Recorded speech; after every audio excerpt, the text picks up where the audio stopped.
Good morning mga kakwentuhan. Ako di ay si Roy Estoperes sa Panabo sa RS Mandigma Game Farm. Naatay duha ka farm na daron diri sa akong conditioning camp diri sa Panabo City. Nya nakalocate po nga ato ang main farm na sa Barangay Malitbog. Naatay mga 8 hectares dito nga farm. Ako nagsugod og manok 2008. Pero nag-fail. Bago lang ko nagbalik mga 3 years ago. Hantod garon, nagpadayon. Kung production first, nasa 300, sunod mag 500. Karon nagapadaghan. Siguro kaya na mo ang 700 to 1,000 heads na mga stags. Kasunod ko sa game fowl dahil ang akong mga tiyo, akong tatay, mga sabungiro. Pero ako lang yun nagpursigi og breed sa among pamilya. Ang atong bloodlines na atay yellow-legged hats, kelso, 5K sweaters, o Harold Browns, na atay mga piles. Ang atong signature line nga ginagamit diri ang atong piles. Kanigikan ni sa akong amigo nga butan, pa-acquire ko niya sa iyang trio, anya akong gi-cross sa ako ang mga Gilmore hats o sa akong blue face hats. So mao na ato mga winning line diri kana akong piles. Paborito na mo ang pile.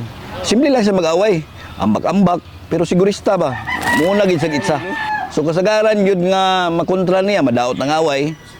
Munya mulabay gid sa tiil.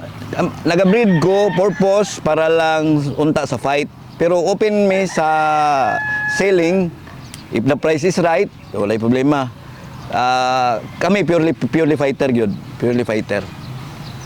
Kami naga-fight kung may mga gwapong premyo, ga-fight po big events.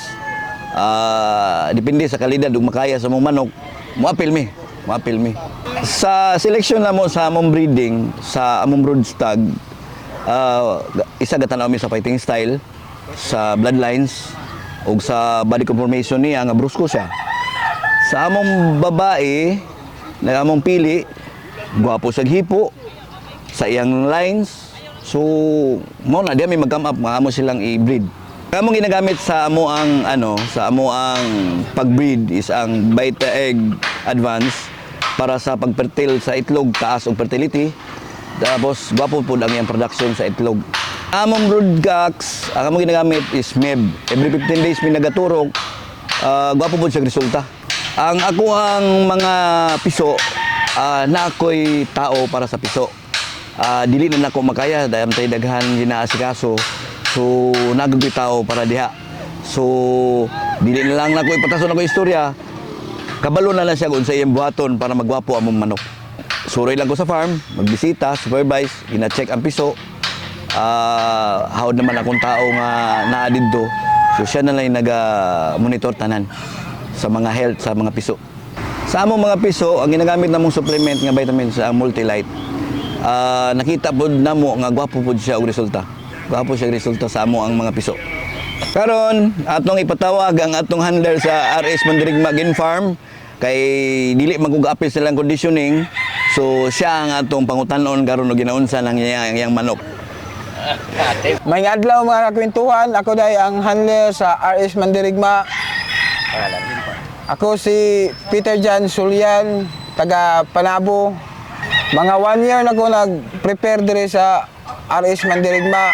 Pero taud-taud na po naging handler. Ang ginapili na ko sa akong manok nga gina-prepare, simple lang, may angat, tapos mubunal, may cutting. Yun lang, di kay ko kaning stricto sa akong pili sa kuan. At least ako plastada lang ang manok. Maganda ang katawan, tapos stag. Kabalo lang siya mukahig, kabalo mo lakaw sa rueda, tapos kunting gamay lang sampok, yan lang. Importante lang sa stag nga dili siya ratulon. Kabalo siya mulakaw sa rueda, magkahig. Wala. Last 5 days nga padulong na ko sila isaka sa kulungan, ginaligo na ko sila gamit ang washout, tapos ginatagaan ako sila og Rigil 40 4 days before the fight, tagaan ako sila 0.5 namin. Tapos, day before the fight, ginapaluapan gyapon ako sila og 0.2 nga may sa gabi. Paggamit na ko ana nga kuan, okay naman pod. Namo tay kuan na poy naimudaog, na poy pindi di man nato masiguro ang sabong. Pero lamang-lamang jud sa padaog. Bahin sa conditioning, lisod, okay pod kung apila na to atong handler. Pero sila magoy babad. So dili na ko mag-appeal sa selection. Dili na, hikap na lang ko. Gwapog lawas, gwapog lihok pag-abot sa Royda na mo. Fight na ko ana kay mas sweeto na ni Retip ang mga dagan ana. Kay ako pang apilan, daghan na kayong handler. Dili na pwede. Dapat yun kung mo sulod daaning game foul industry, negosyo man eh. Sugal pod. So, kung manugal ta, kaya lang sa bulsa. Dili pa sobra. Pagkahuman, kinanglan, ang suporta sa pamilya, naagyod para sa kuha, negosyante. Suporta sa akong asawa, pamilya, naagyod tanan. Kay, kung kani mong apilan, tungod kay ngalan, sugal, luck, nailak. Kung luck atong isuryan, buwinas ug swerte. Mas dool ka sa buwinas kung suportado ka sa pamilya. Sa kuha pod nga usa ka handler, walay trabaho ang asawa. Full support din sila kay maumay kaning pangwarta, mao gibuhi sa pamilya. O, kailangan jud magkugi kay para magkugi ka di napod grasya nga moabot sa imuha. Ang goal sa RS Mandirigma GF, magsulid ang team, mabuhi ang team. Kay kani nga game farm para ni sa tao eh, team. So, posible magdaghang production para daghang mapili para mas daghan og winnings. Kay wala man ko mag-ingon nga ang gamay manok gamay winnings dili.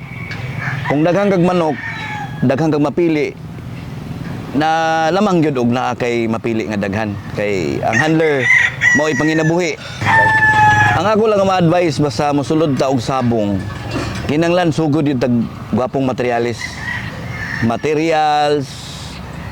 tarong nga tao.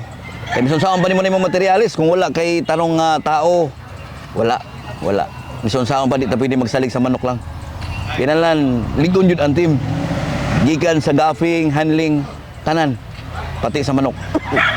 Ako ang ma-advise po sa ako ang mga kapwa nga handlers, labanan lang yun nato atong amo permente. Kay di kung wala sila, wa pud tay makwarta mahatag sa pamilya. Mayong buntag usab mga kakwentuhan. Ako si Roy Esto Perez sa Panabo City sa RS Mandirigma GF. Magkita-kita tapuhon sa labanan. Dagko man ug gagmay. Alagang tunay, laking LDI.